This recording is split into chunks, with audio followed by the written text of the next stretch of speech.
We've got a great session coming up. We've got Tim and myself, Ivan, here to guide you through the current state of the markets. Apologies, we were just coming in from a meeting, thus we're a little bit late. As always, any advice contained within this presentation is general advice only, does not consider your objectives, financial situations, or needs, and you should consider whether options and this presentation is appropriate for you. Guys, we've had a lot of questions come through over the past couple of days. I want to run through those with you. We obviously want to have a quick look at the market as well, and see sort of what's going on. There's heaps of stuff going in the news, and you know, I don't know if it's all good or bad, but you know, the market seems to be selling off a little bit somewhat, and we want to look at some of your individual trades. So if there's any particular trades that you want us to talk about, please type them in now. I'm going to give you a very quick overview of XJO. We're going to talk about the AGL repair. We're going to talk about the CIMIC trade. So the first thing is in terms of the market, obviously we've had a bit of a sell-off. We're below the 50-day moving average. Really interesting time, I guess. We are definitely trending downwards at this stage, but not really at a ferocious pace like we were at the end of last year. Obviously a lot of uncertainty around what the short-term future can bring for us in terms of things like you know, reversing yield curves and the doom and gloom that gets spat out on the news media cycle these days. But in terms of where we're sitting, obviously you know, if you look at the chart of the S&P index in US, if you look at our index here, we're sort of testing a little bit of support, and we're seeing if there's some support here. Logically, with where this market's at right now, not to become a predictor of the future or Nostradamus, because that's not what we do, but you would think that we're going to be sitting there testing 6250, which is roughly where that 200-day moving average is, before long. If we get some support built in here over the course of this week, you'd think that we're going to start moving further. The big thing to note as well is the deepening situation in the 2s and 10s that we spoke about last year. Sorry, last week, 2 weeks ago. 2 weeks ago I spoke about the yield curve inversion in the US and how that's been something that comes up before recessions. It's widening that gap to the downside. So yesterday, you know, you're effectively saying that yields are now starting to price in the escalating trade war, and I guess they're catching out Trump and they're taking the China side on what's going on. So this is where we're sitting at the moment. Mammoth week or two coming up. Cyclically, we're still in that super weak period. So it'll be, you know, earnings are sort of now done. I can't say it was an amazing earnings season for Australia. It was okay for US, but we're sort of sitting in an interesting space at the moment.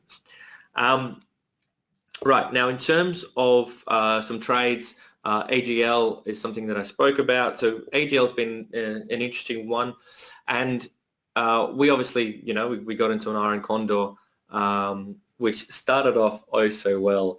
The thing that was quite interesting, and this is the only reason why we decided to roll this trade last week, was if you think about the stuff that AGL's went through over the period that we've put on the trade, they've been hit with a legal lawsuit from the government. They had a massive dividend come out.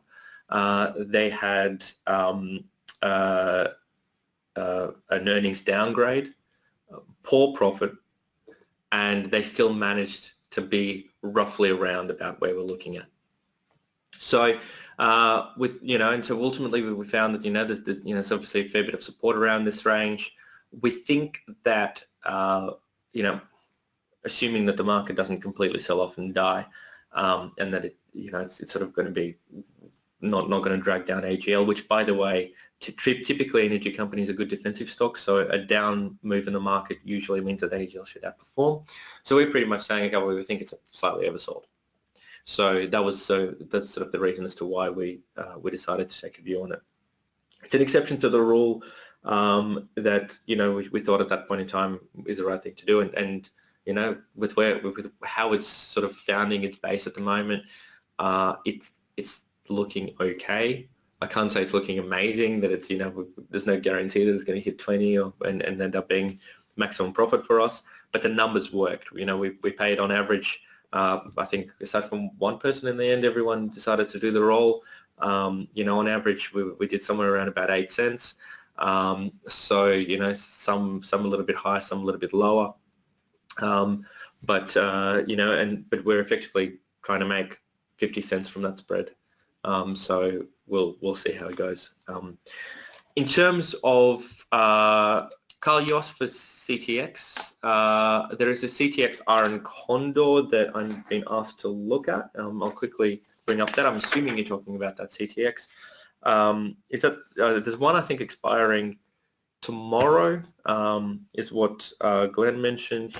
Unfortunately, he's not on the line to confirm, but 24.50, 25.50, 27.50, 28.50. Obviously, until yesterday happened, that was looking like a heck of a trade.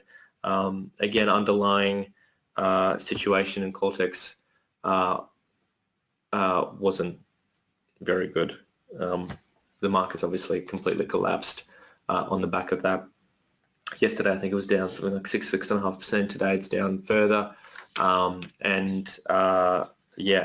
an ideal stock. So in terms of, what you're thinking with that, so the question that was being asked was, so I've got 4 legs, what do I do with them? And so the first question was, do I close all 4 legs? So the first thing that, this is something that's come up a little bit. I know you've had these questions as well, Tim. Yeah.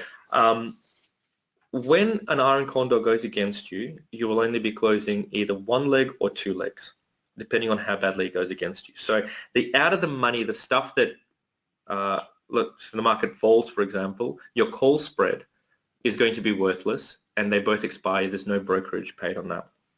Ideally, what happens with an Iron Condor is that it finishes, in the case of Cortex, hopefully it ends up, the trade was 25.50, so we're just going to put this up on the chart, 25.50 and 27.50. So hopefully it finishes in this range, right? At that point in time, there is no brokerage to pay at all. If it goes, and let's say, we're talking 24.50, 25.50, and it was to finish between this range, then the only leg that you need to cover is the sold put leg, because that's the only one in the money. Now, the next thing that was asked sort of is when do you do this? Now, as you get into that sort of last final week or so, if it's close, you generally wouldn't touch it. But if it's starting to show signs that it's very unlikely that it's going to come back, the sooner you shut it, the better, or the part that's in the money. And the reason for that is because you start getting hit with that negative time decay. Those deep in the money positions, if there's 0 chance of it coming back or very low chance, you either roll it as early as possible so you don't get the time decay working against you, or you close it down. So this is quite important. Obviously with Cortex, starting sort of here on the 26th on the Monday, you wouldn't be looking at doing anything. Yesterday was sort of that big sell-off is really when you start thinking about, okay, well, what do we do with this particular trade? So in terms of, we were having a conversation with Glenn this morning, is that, so now with the 24.50, 25.50, you've literally got to make a decision. So if you think that it's it's not really all doom and gloom and it's oversold and it's going to come back, you may as well consider doing a roll.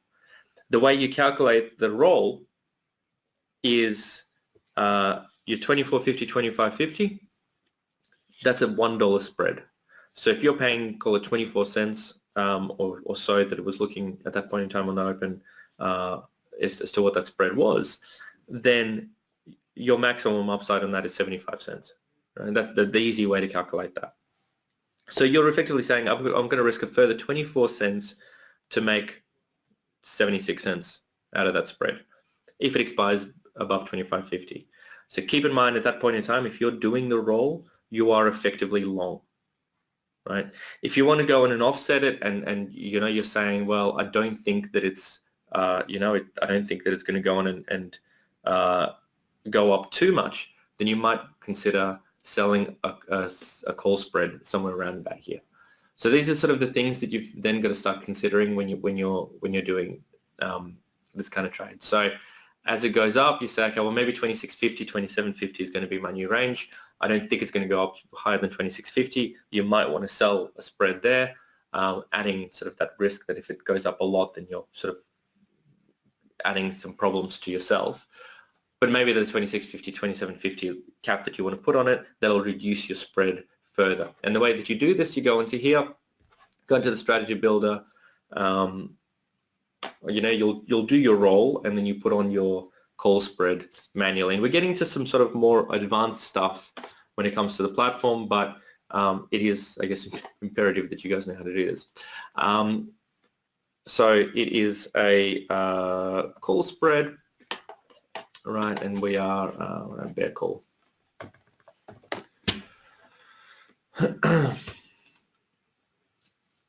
So we're looking at you know, if we're saying a 26.50, 27.50, for example, and you know, just so we're completely, you guys are completely understand what I'm doing.